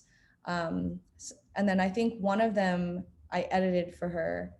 And then I think the 3 others I did not write at all, but I read, they all sent them to me. And like the other girls were saying, this is not always the case. Sometimes it is, it just depends on your relationship. I don't remember seeing a box checked if I could read it. I think it's not really through the Common App. They basically you put their names in and then they contact them separately and they send it to them. So I think for us, you just never get to see it officially, but some of them want to send it to you. Okay, so once you're done with the primary applications, it's just one submit, sends out to, I actually applied, so medical school, one, the sooner you submit after the first day you can submit, it increases your odds. Second, the more schools you apply, the better chances. Third thing, don't just apply to Ivy Leagues. Even if you're 100th percentile and have a 3.85, I know someone who applied to 20 of the best schools in the country and he got denied from every single one. And he was incredible, but just make sure you cast a really wide net. I applied to 40 schools. And I know that sounds like a lot, but it's just check boxes on that primary app.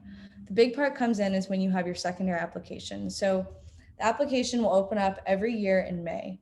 They'll give you about a month to fill it out. You can submit it for the first time at like the end of June or something. And you want to submit as fast as possible because you want those people at those schools to read it. There's no like secret. It's literally just like a list of people they have to go through. And so if you're at the top of the list, you have a higher chance of getting interviews. Each week you wait, your chances go down. And so about a month later, you'll get all these secondary applications. So in June, you get a rush of secondaries. Each school has a different portal. And a lot of this is when they get to weed you out. So then you get to make your list a bit shorter and kind of get a better idea of who wants you.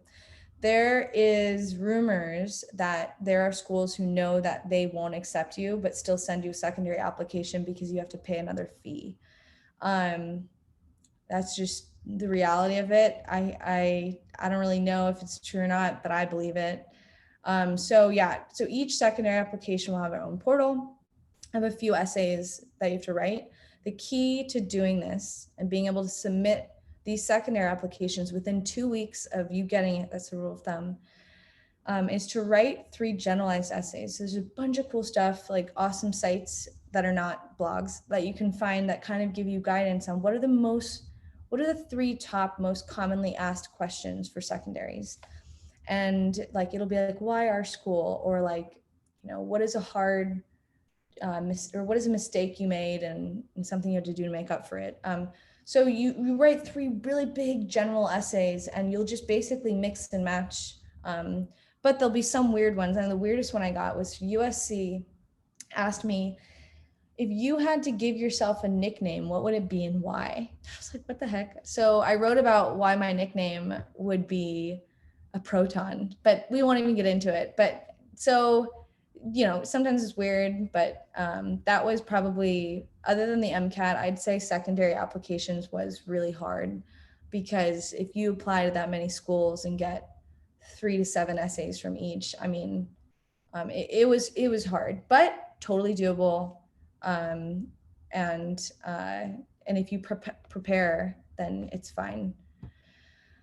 Okay, so once you get to interviews, what they'll do is you'll usually get an email just saying, congratulations, you got an interview. Like they either give you a day or you get to choose a couple different kinds. There's like the traditional scary ones where you have to sit with a doctor for 30 minutes and have them just grill you on what, which person would you give this organ? Not really, but they just want to get to know you. And then the second one is becoming more common. It's called the MMIs. These are multiple mini interviews. Well, they'll have like, you'll basically be in like one of our like mock clinic areas where you'll have 10 students or 10 pre-meds standing in front of each door. Okay, so imagine you have like a clinic room, there's like 5 doors on each side, and there's someone standing at each door, and then there's like this computer going off saying, you may now read your prompt. And on each door you like lift up a flap or get an iPad and click it, and it'll give you literally a prompt. And it can either be literally an actor situation, so you have to pretend like you're a doctor or a supervisor or something. You could have just a normal, why do you want to go to University of Arizona? You could have, I had one here that was 20 questions. If you don't get the item, you won't get any points for this interview. Just like they want to give you chances. They usually tell you the grading and say, one of these 10 interviews will be dropped of your worst one. It gives you a chance to just, if you fuck up, you get to redo. Okay, next door. And you basically, they're like little 7-minute interviews, and it's actually kind of fun. I had a lot of fun with it. One of them, they try and see how you deal with difficult people. I had one where this lady had to pretend to be a difficult physician, and she wouldn't look at me, and she was on her phone like this the whole time, and I had to talk to her, and she was like acting kind of annoying and mean. But then I tried to get through to her, and you take an empathetic approach and you say, how have you been doing? Or like, what's your life outside of work? Do you ever get time to yourself? And then, she looks up. So you're like, oh, okay, I'm starting to like understand what they're trying to get out of me right now. But there's lots of great books. I read a really great book about the interviews about this MD wrote it. Okay, so once you make it, I'm not going to get into a lot of details about after your first year, after your, once you get into your clinical years. But if you guys have questions about it, feel free to ask me. It's really not that much different than what the girls talked about. But basically, every school is different. There's really, things are changing like crazy with the medical school curriculum. I don't know if a lot of you know much about it, but a lot of it used to be like a traditional approach of saying, okay, we're doing biochemistry. Okay, we're going to learn every single organ system in this semester. Now, a lot of schools are transitioning to different organ systems. So for instance, right now, I am trying not to die learning cardiopulmonology, and I'm doing anatomy, biochemistry, physiology, clinical skills. We're learning, tomorrow I'm going to do a whole cardiopulmonology exam. And you do all of that within one chunk. And the way that VTC works is that your first year, you are learning everything about you're learning everything about typical, we're not allowed to use the word normal, typical patients. Second year, you do it all over again, but you do pathology. So, okay, let's see everything that could go wrong. So obviously there's some overlap in these, but that is the main idea. And specifically at VTC, what I love about VTC is that they require you to have an ultrasound skills course. Ultrasound is becoming just like incredible. And people are learning how to do things on ultrasound that has made medicine cheaper, it has made medicine more portable. People are learning new ways to visualize things on different diagnoses, and not all schools require it. It's usually an elective. There are, I think, only like 6 schools in the US that require it, and VTC is one of them. Yeah, like I said, anatomy, basic science, health system science, and interprofessionalism. We do that with Radford. Clinical skills, did I say that already? And we have so VTC is also different, that we have a research course. So like I was saying, I'm trying to become an investigator, and so it's really great that they have a research course, and not everyone is, but that's where we're actually required to have a lab and do a project. So I got into a lab, and I'm going to do research on actually on the microbiome of breast milk and just the gut microbiome of infants, and hopefully better understand if it can help, if there's any relationship between the microbiome and neurodevelopmental outcomes. And it's really interesting with like the opioid epidemic that's happening, and they're seeing it in neonates. But anyways, aside the thing, you want to find the school that best fits for you. So remember that you are interviewing the school just as much as they're interviewing you. Had a really terrible experience at a school, actually, and then at VTC I had a really amazing experience, and so I got really lucky that I got into one of those. But it is definitely possible. Like, a lot of people say, oh, I'll go anywhere, and that's, yes, if that's your only choice, yes, definitely. But if you have options, like it really, like, you want to go where you fit in, even if it's not as highly ranked. I know a lot of people who ended up going. I know one girl who didn't go to Mayo. She got into Mayo Clinic, and she went to UVA because she was like, I fell in love with UVA and not Mayo Clinic. I'm like, wow, that's incredible. But yeah, that's pretty much it. I talked definitely more than I thought I would, but if you have any questions, please let me know. I think I talked about everything. Oh, and if you guys have questions about applying to the Caribbean, let me know. It's a different application system. It's really easy. You'll find out if you get in like within like a couple weeks. But getting into residency, it's as if you're going to another country, and it's a lot harder and more competitive. So it's just something to think about. And it's very expensive to go to the Caribbean. But yeah, I think that's it.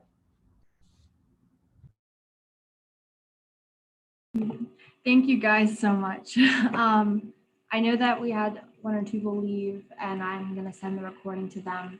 Does anyone have any questions? You can type it in the chat if you'd like, or just unmute yourself.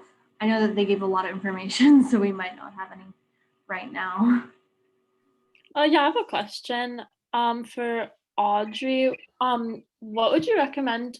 So I'm a senior right now, so I'll be taking a gap year, and I wanted to study like a bit in between.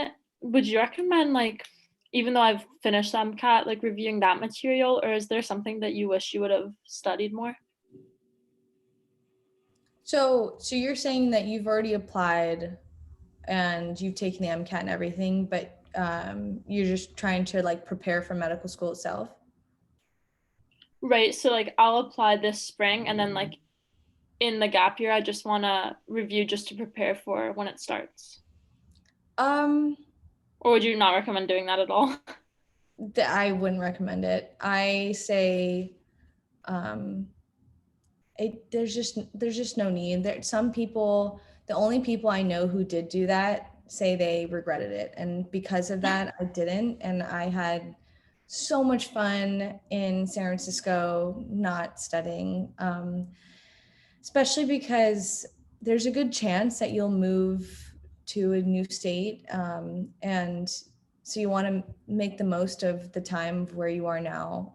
Yeah, and honestly, now that I'm here, anything like I actually did tutor my sister who just got into nursing school.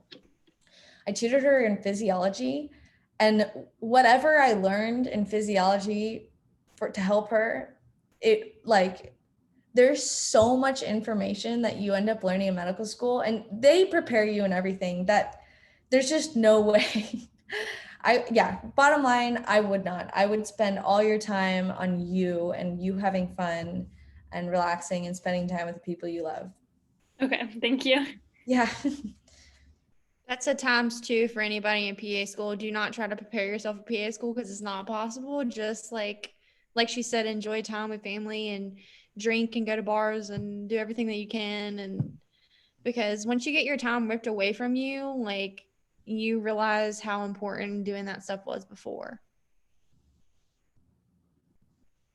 For like, I have a quick question just for Maddie and Veronica. For like clinical hours, what would be like, I guess, well, I guess it could also be for Audrey too. Just like, I don't know, it might be different with medical school, but what would be like the number of clinical or like, direct patient care hours that you would recommend you like have to be a competitive applicant? I know it varies from school to school, but like from your experience, maybe with like other people in your class and like, I guess if that might be like too general, but just I can tell you I had 875, I think, when I applied, but by the time I was accepted, I had over 1,000. But I tell you, JMU will not even look at your application if you don't have 1,000. So definitely have the requirement that they tell you need, because that is the minimum. I would try to have it's never going to hurt you to have more than that.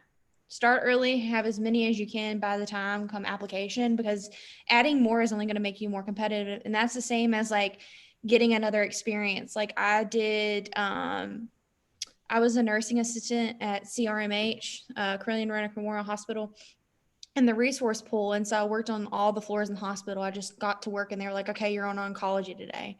And then, flip side, the next week they were like, oh, you're on peds. So I did that. And then I still had more time for school, but I met my requirement. I continued with that job, but then I became a scribe in the ED. And I will tell you, it has helped me immensely to learn how to write a note before going to PA school. So I think scribing definitely helps, and it helps you learn how to get along with a physician too, because like I met some of the greatest physicians just by scribing that. I had no idea like what went into being a physician, what the difference between MD DO was. And I learned a lot about that, like through scribing with them. And like Audrey said, a lot of people are completely in different jobs before they even start. And one of the physicians I scribed for, she was a lawyer first, and then went back to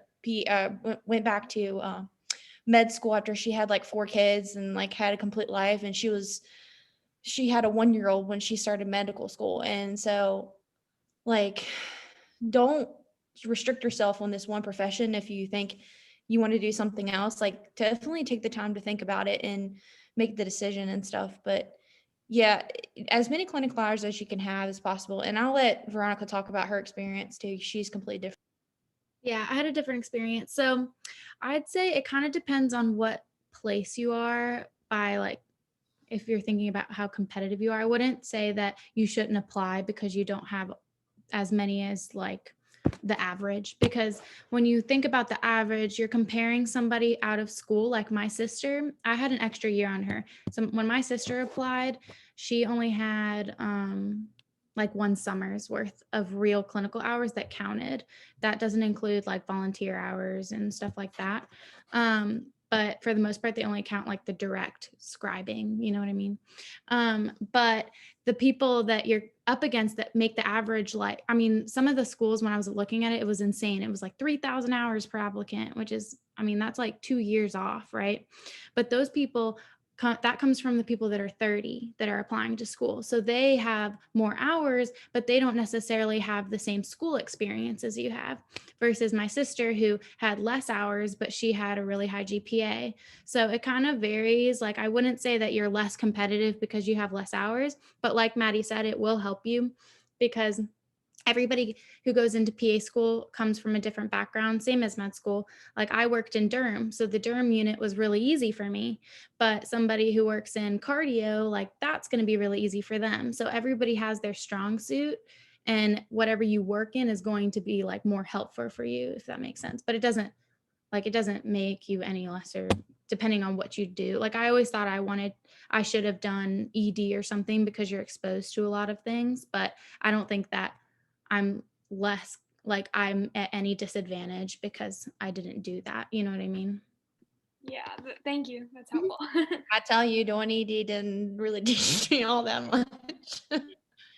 I'm still like, it's like new information 24/7. And I will tell you, I wish I would have paid a lot more attention to like when I was doing my clinicals and doing scribing, like asking more questions. Like they would have me type something and I'm like, okay, I'm typing it, but I don't know what it is. And like I was afraid to be like, what is this? But now that we're learning like all that stuff, like I'm like, oh my God, I could have literally just asked that. Like GTT, I didn't know what GTT stand for. It's one drop. Okay. Oh yeah. Mm-hmm.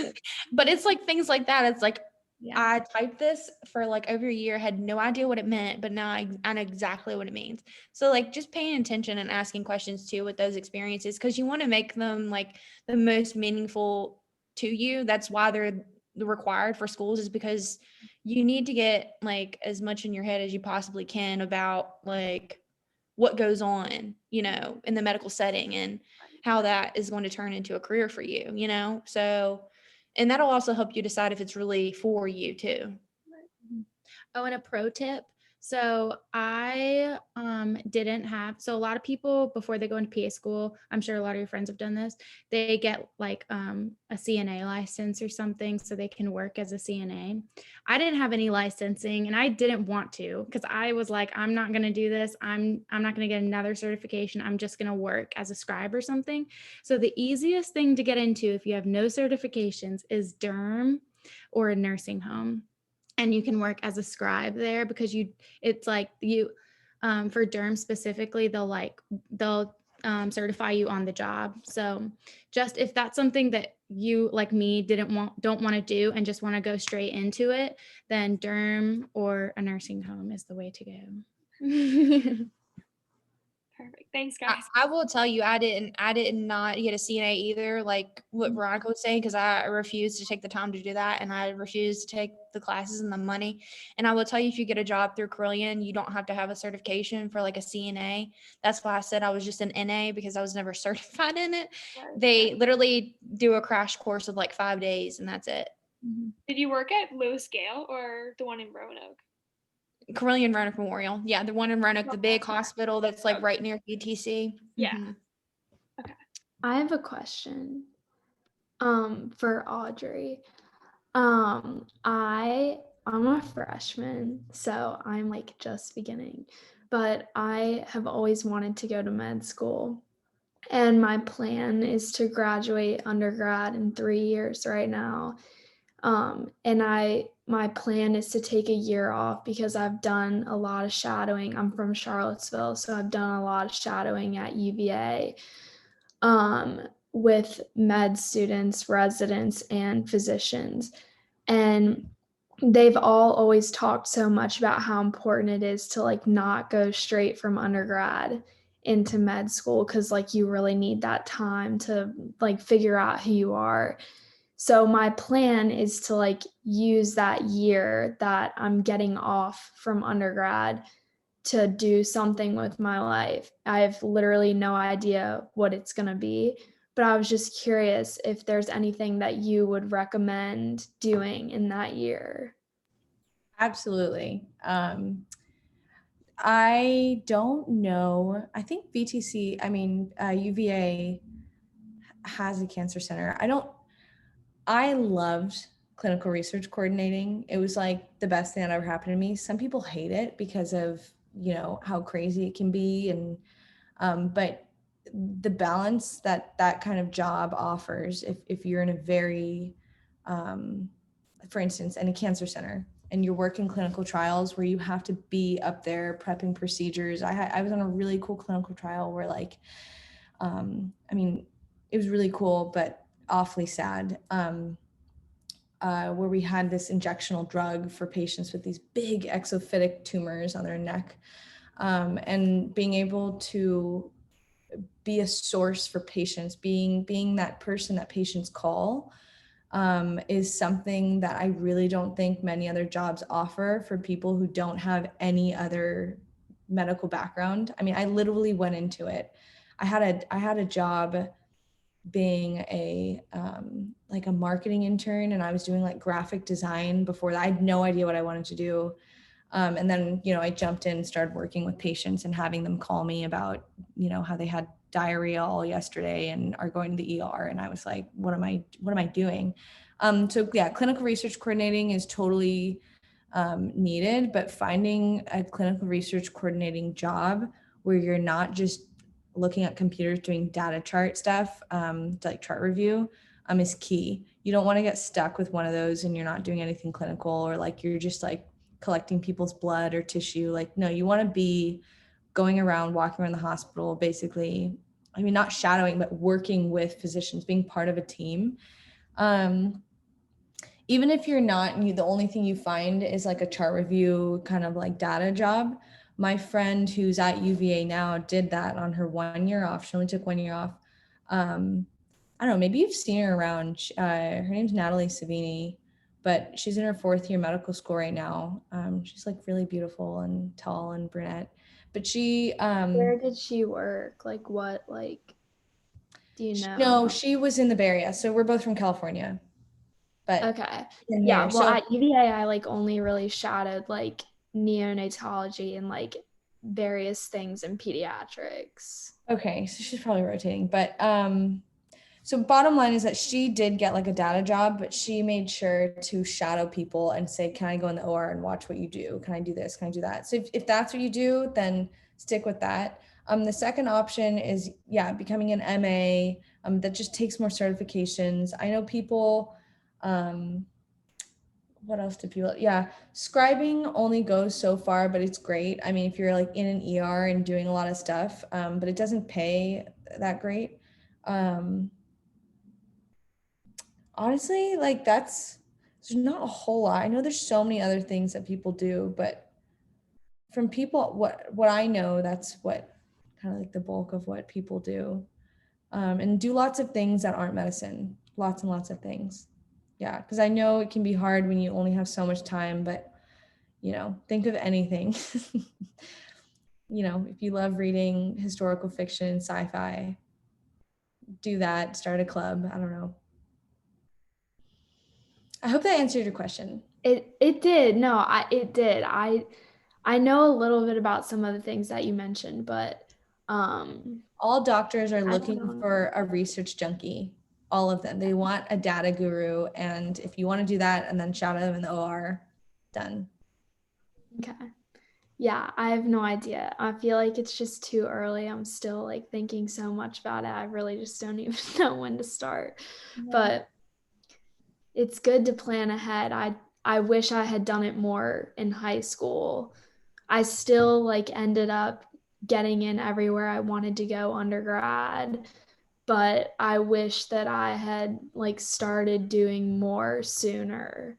No. And so you don't? No. Okay. Well, I haven't really done anything, so. Yeah, email me on the side. If you ever do want to go crazy and apply in California to jobs, then let me know and I can hook you up at UCSF. Okay. Yeah. Thank you. I have another question about the med school applications. So, like, I care a lot about social justice issues as well, but someone told me that if I have too much of that on my application, then they're going to, like, it's going to seem like I don't really want to be a doctor. I care more about another field. Do you think that that's true, that I should try to limit how much I have of it? No, I think they definitely want someone who's willing to work with patients every day. So I think you would be able to tie in your theme of social justice on your application with that, but just make sure that you have clinical experience that you can tie in and that is relatable to social justice. Does that make sense? Yeah. But I don't think you can talk too much about something as long as like you have like, you definitely want to have like a diverse application, but I'm sure there's other things that you do. It's not just social justice. I think that's an awesome theme to have in your application because it's very, very different from what most people have, for sure. Like I know there's some people, I do know one girl who did have that, but a lot of people are more like, I want to help people, whereas yours is very specific, which is really cool. I think it's just hard to balance like standing out with like standing out so much that they like don't think that you're a good fit for it. I don't know. No, I don't think so. What year are you? I'm in my senior year.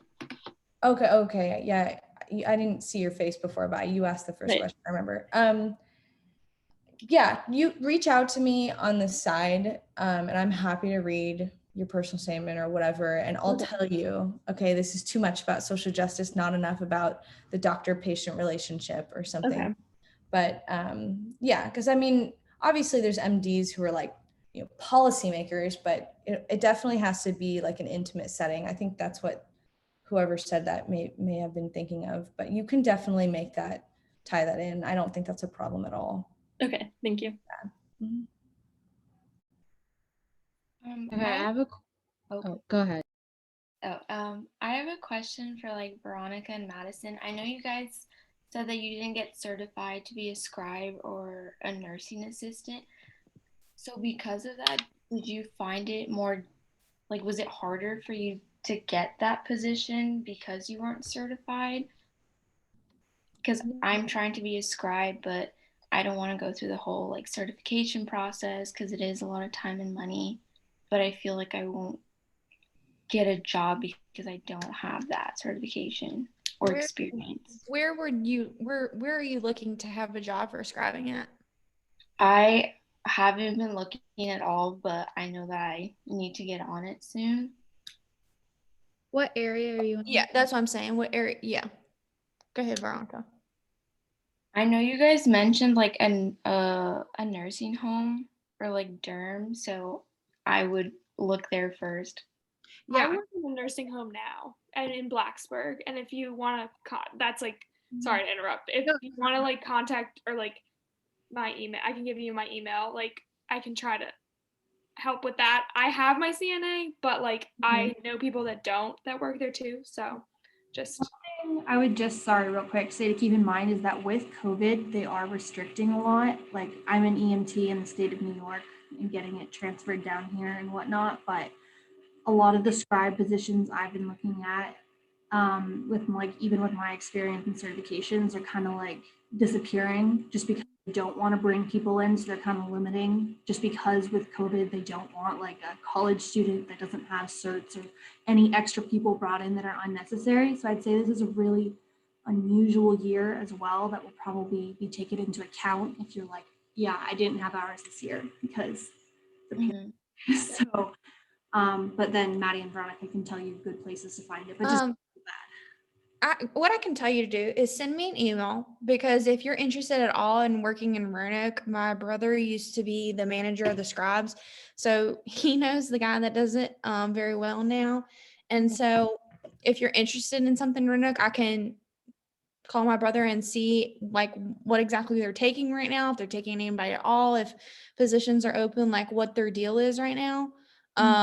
But when I went to do scribing, it was very simple for me. I just literally submitted an application to scribe, and they literally called me like that week and were like, when can you start?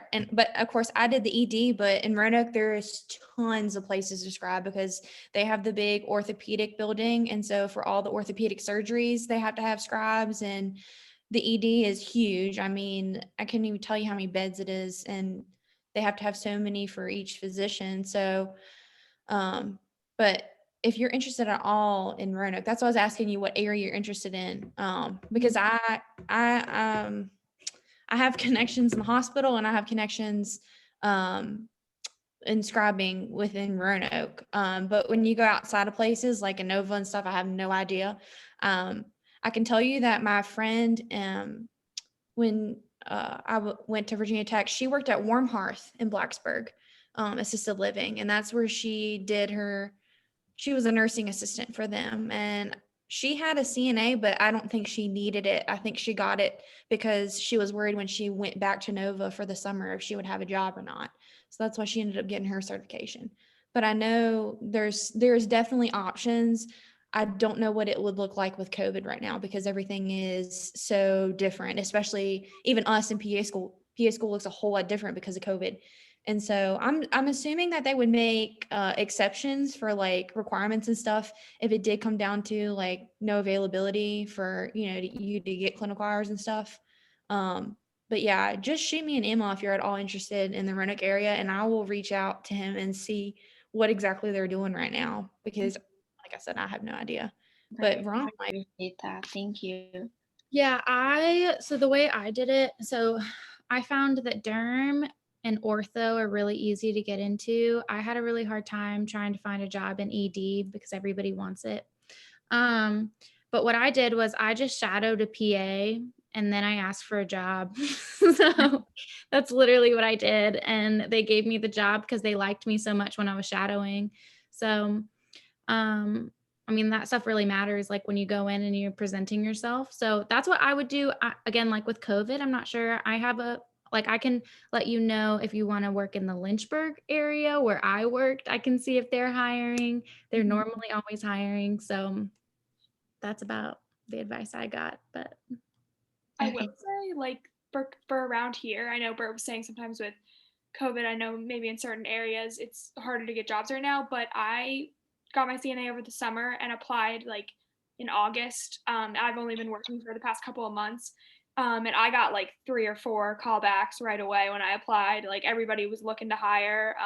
A couple of them needed me to have my CNA. I'm from Maryland, so a couple of them needed me to have my CNA transferred from Maryland to Virginia. So I just took the one that said, okay, you're just going to be a nursing assistant. You won't be a CNA. But when I come back to Maryland in the summer, I can get a job here with my Maryland CNA. But like with COVID, it's hard to transfer it right now. It's like totally backed up. But I will say it was very easy. Like I had like 3 or 4 like right away. I was very surprised, and I think it's because some people maybe don't want to work in a nursing home right now because of, it's like a hot spot for COVID. So maybe it probably depends, but I feel like there is definitely some opportunities right now. So yeah. I tell you, at High Time for Carilion Roanoke Memorial, they hire a ton in March. I was gonna work there, but I was like, oh, it's kind of far to drive with school and stuff. But I was considering. I think I reached out to your brother actually, and he put me in contact with somebody from there to talk to. And I really wanted to do the pool thing that you were talking about. But I was like, oh, that's a long drive. But I probably would have if it was a little closer. But yeah, definitely opportunities for sure, even with COVID. But just maybe some limited in certain areas for sure, like Britt was saying. But yeah. More in like hospitals, like if you're yes, definitely, yes. nursing homes are better, but if you're like looking, they're limiting hospital jobs and emergency department access. Sure. That's what I was referring to. Different year for sure. But. Well, thank you. I appreciate everybody's feedback. So does anyone have any last questions? Or is that, I'm gonna hit the stop recording button.